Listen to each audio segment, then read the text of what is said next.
भगवान श्री राम के अनन्य भक्तों में श्री हनुमान जी सर्वोपरि है।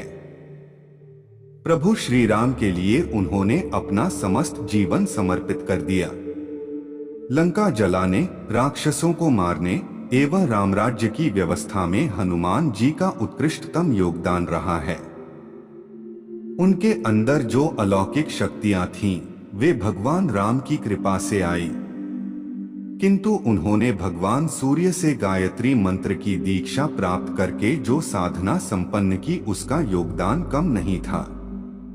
गायत्री साधना में महात्मा तपस्वी ऋषि का विशेष मार्गदर्शन उन्हें भगवान सूर्य के आध्यात्मिक लोक में ही प्राप्त हुआ, जिनके बारे में हम आपको इस प्रस्तुति के माध्यम से बताने जा रहे हैं। ज्ञान वृद्धि एवं सनातन संस्कृति से जुड़ने के लिए चैनल को सब्सक्राइब अवश्य करें। अधिक समय न लेते हुए प्रस्तुति आरंभ करते हैं।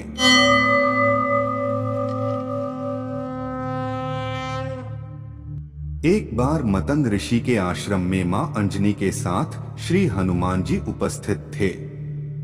माता ने विचार किया कि सूर्यदेव से शिक्षा श्री हनुमान जी पहले ही ले चुके हैं।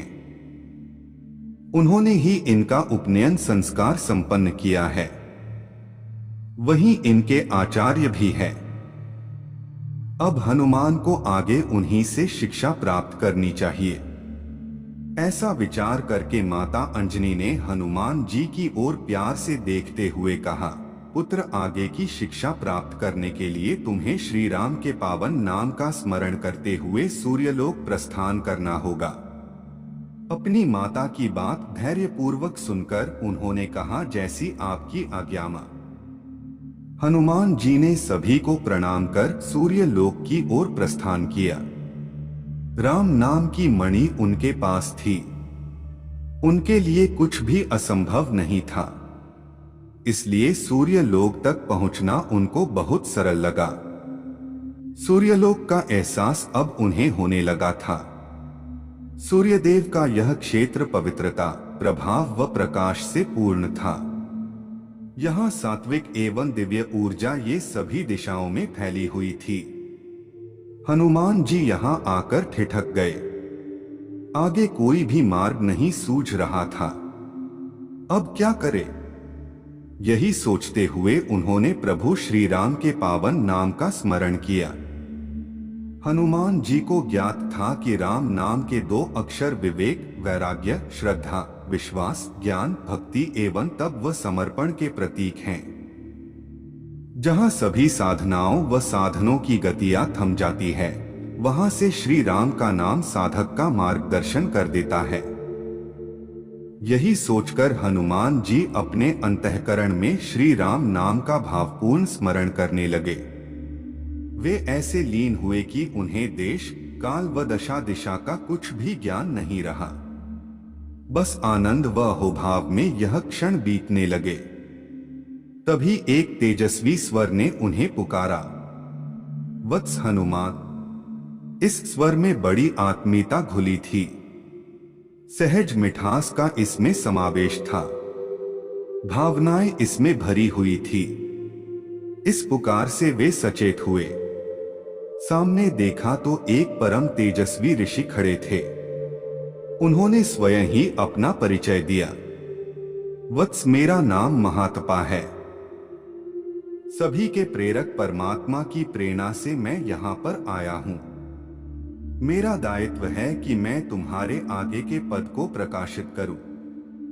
हनुमान जी को उनकी बातों में सत्य व स्नेह अनुभव हुआ।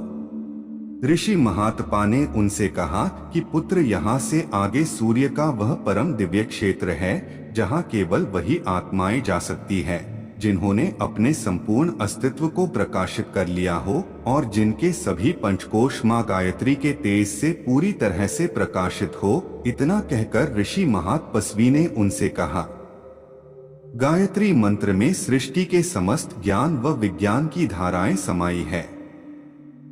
जब तुम्हारा सूक्ष्म कारण वस्तु शरीर ऊर्जा शरीर में परिवर्तित हो जाएगा, तभी तुम्हारी आगे की यात्रा संभव हो सकेगी, क्योंकि इससे आगे कोई भी पदार्थ रूपी वस्तु नहीं जा सकती।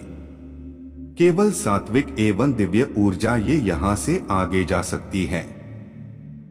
फिर ऋषि महात्मा ने कहा, वत्स, अब मैं गायत्री वह परम गोपनीय मंत्र बताता हूँ, तुम भी मेरे साथ साथ बोलना, जिससे तुम अपने स्थूल, सूक्ष्म व कारण शरीर को ऊर्जा रूप में बदल सकोगे। इतना कहकर उन्होंने बड़े धीमे किंतु मधुर स्वर में उच्चारित किया, ओम भूर्भुवः स्वः तत्सवितुर्वरेण्यम भर्गो देवस्य धीमहि धियो यो नः प्रचोदयात्। उनके इस तरह से उच्चारण के बाद यह मां गायत्री का परम गोपनीय मंत्र हनुमान जी के अस्तित्व में घुलने लगा। ऋषि महात्मा द्वारा सभी क्रियाएं बताने के पश्चात हनुमान जी ने वह क्रिया धारण की। तभी ऋषि महात्मा ने उन्हें सावधान करते हुए कहा, पुत्र, यह सभी क्रियाएं दुर्लभ, अलौकिक एवं परम गोपनीय है। संपूर्ण सृष्टि में कुछ ही लोग यह क्रिया जानते हैं। इनका भेद तुम किसी से भी ना कहना। मां गायत्री की साधना का प्रभाव अवश्य ही हनुमान जी के अस्तित्व पर झलकने लगा। इसकी आश्चर्यजनक सक्रियता के साथ हनुमान जी की देह परिवर्तित होने लगी। वहां उस स्थल पर ऊर्जा के जो विभिन्न रूप व आकार दिखाई दे रहे थे, हनुमान जी भी अब उनमें से एक हो गए। ऐसा होकर उन्होंने जाना कि वह भय से मुक्त आत्माओं के क्षेत्र में है। यह ऐसा आश्चर्यजनक क्षेत्र था जहां विभिन्न मुक्त आत्माएं अपने ज्ञान शरीर में रहती हैं।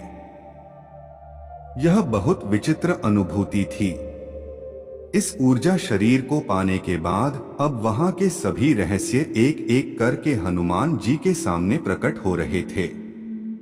वह दिव्य मार्ग जो भगवान सूर्य देव के आध्यात्मिक लोक की ओर जाता था, वहां अज्ञान व विवेक की छाया भी नहीं थी। वहां तक पहुंचना ही ज्ञान की प्रकाशता को पाना था।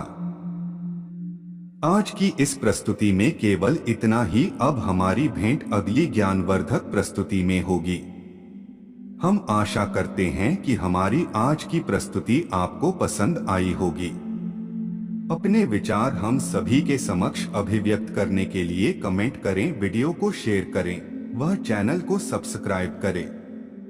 तब तक के लिए जय श्री कृष्णा।